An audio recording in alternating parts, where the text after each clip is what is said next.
Okay, so you are ready to use Photoshop for your first time, and you're going to create a new animal. The first thing you need to do is go to your Start menu, All Programs, Adobe Design Premium CS4, and open up Photoshop. It's the dark blue icon.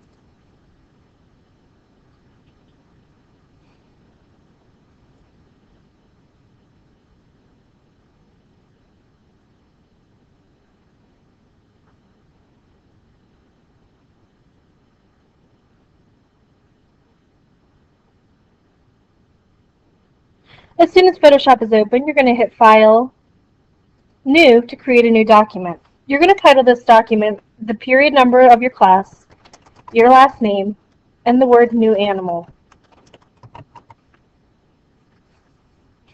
The document size is 11 inches for the width, 8.5 for the height, and the resolution is 150.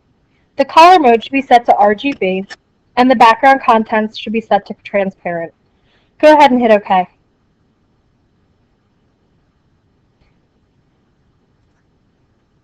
So here you have your layers palette over here. This is where your document is. This is your canvas.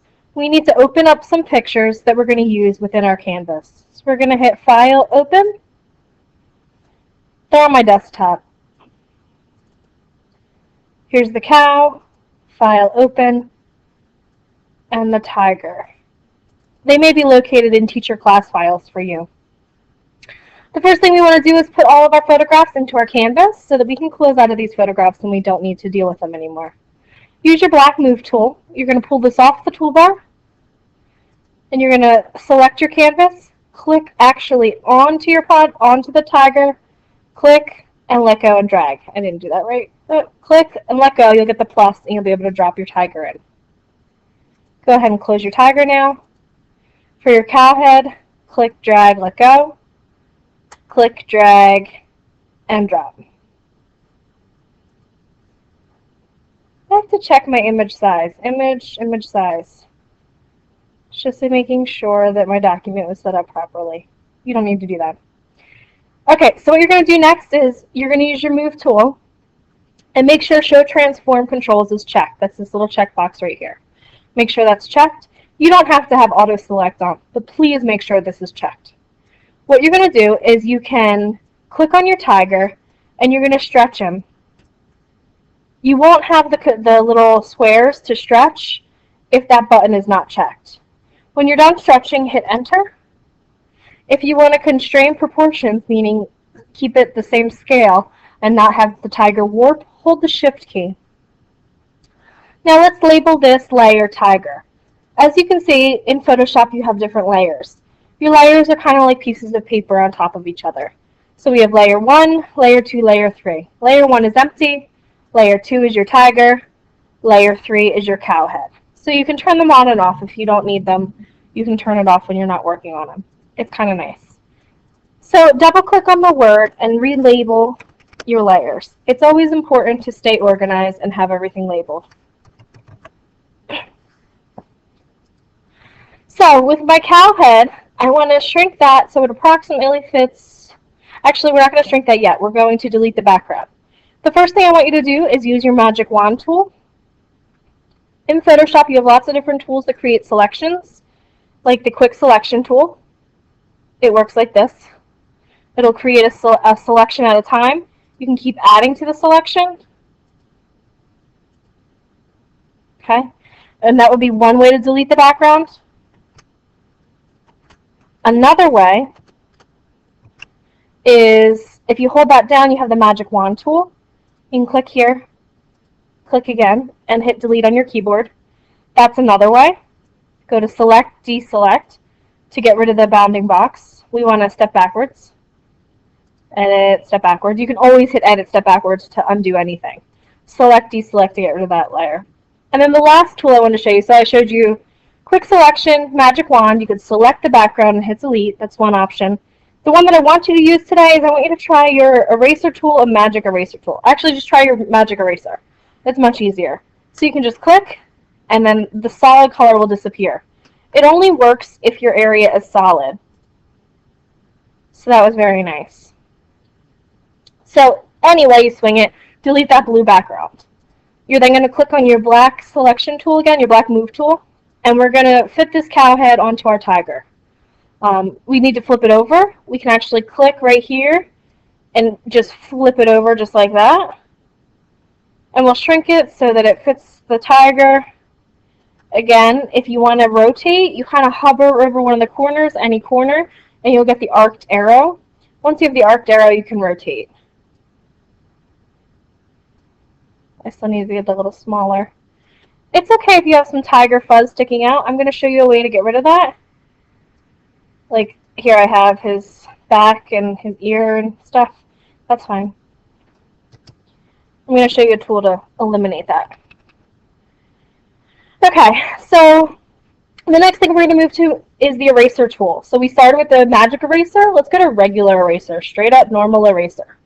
With every tool in Photoshop, you have your toolbar to the left, and at the top are your tool options. So with your eraser tool, you have different sizes. So if you click up here where it says brush, even though it says brush, it is for the eraser, you can change the master diameter so it's very large, okay? Or smaller, that's up to you. You can change the hardness. It's going to be set to 100%. I'll show you what that does. If I click, it's going to take out a whole circle. I'm going to hit edit undo. If I turn the hardness all the way down, it's going to be much softer when it erasers. So that's what we want. We actually are going to turn the hardness all the way down. I'll get a nice big brush. Doesn't matter what size. And I'm going to turn the opacity down as well. It should be set at 100%. That's the default. But we're going to turn it down to about 50%. So opacity is the transparency. It's making something transparent. So we're making our eraser, anything we touch is going to be transparent. It's not going to totally erase right away. So what we're doing is we're just creating a soft eraser so that we create a nice transition from the cow head into the tiger. Okay, so that's nice. That's all I wanted, and then I'm going to move on. So that's how you use your eraser. The next thing we're going to use is our clone tool. I'm going to actually turn the cow off for this one, just so you can really watch what I'm doing. The clone tool looks like a stamper. It's right here. It says clone tool, clone stamp tool. So when you use this, again, your tools are up at the top. You have the opacity, all that stuff. We're going to turn the opacity up. Give ourselves, I'm going to just use a bigger brush just to show you. And then I'm going to turn the hardness up as well. Make sure you're on the correct layer. Currently, I am not on the correct layer, which is why I'm getting an error. Always pay attention to what layer you're on. I'm on the tiger. That's why it wasn't working. So here we go. If I click, it's going to give me another error. It's going to say you must use the Alt key to define your source, your target source. So what this tool does is it clones an area of the project into another area. So if I hit Alt right here on this rock, I'll be able to put some rock right over the tiger's face so that we can eliminate the tiger without erasing it. If I were to erase it, it would just put a giant hole in the project and it would look fake. So this way, we're copying something else to kind of make it look like normal. I'm going to be dramatic here and just kind of show you how the tool works. And then I'm going to show you how I would use it. So all you did was you had to hit Alt and click an area you wanted to copy. And then as your mouse moves, there's a little cursor that it's following, and that's what it's actually copying. That's how it works. I'm going to hit edit undo. I'm going to do that again. So I'm hitting Alt, and I click, let go. And now I'm going to just kind of paint over the tiger's head with rocks. Okay. Oh, I don't like where it's going. I need a new target area. So I need new rocks. Click, let go. You can put on, I feel as though I need to turn the hardness down because it's looking extremely fake. So you can turn the hardness down and maybe turn the opacity down as well, and do it again. Alt, pull some rocks in from up here, and it's going to give me a softer copy. More Alt, let go. Alt, let go. Alt, Alt, Alt. So I'm constantly going to a new area, so I'm not repeating the same area. I'm getting rid of that tiger's head, creating my own rock look. If I turn my cow on, let's see how I'm doing. Okay, so I don't see the tiger anymore. I need this little area right here. Alt, Alt. Okay. You also have your blur tool. If you wanted to use your blur tool to kind of like smudge things together, you could use that as well. if it's sort of looking fake. You could do the same thing with the smudge tool. Whoa, that was maybe a little dramatic, a little too much, but that's how that would work. So just maybe a little smudge, and then put my cow head on. You don't have to smudge it all if you don't want to. Okay, so now I have my cow head going into my tiger body, and I got rid of the tiger in the background by using my clone tool. I just threw in the blur tool and the smudge tool to help you out if you need that. So the last thing I'm going to show you is actually a couple more things. If you go ahead to layer 1, we're going to call that paint. And we're going to title that paint, and we're going to pull that up to the top. You can always rearrange the order of your layers. With paint, the way paint works, to use your paintbrush is right here. It's right above the stamp tool. And you can just I'm just going to paint and then undo it. So you can just go ahead and paint whatever you want. Edit, undo. But what I want to do is I'm going to choose a color. You have this thing down here called a color picker. If you double click on it, you can pick any color. So I want a color to kind of match. I want to put my cow head, put some brown into the black spots so that it kind of blends a little bit more with the rest of the tiger body. If you want to kind of match it up, when you're in your color picker, if you just hover over your screen, you'll see you get an eyedropper. Then you can click anywhere on your screen and get that actual color to match. So I'll get a nice brown. It looks beautiful. And I'm going to paint my spots of my cow. Notice I am on a new layer that says paint. I'm not on my cow head. I'm not on my tiger.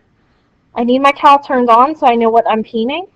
If I need to make my brush a smaller size, you guys should know what to do. You can now change the size. Okay, I know that it looks extremely fake. I'm going to show you a technique. What we're going to do now is we're going to blend this into this layer. So we're merging these layers together. By hitting normal and going down, seeing some different options, you can see it'll blend the brown into the rest of it.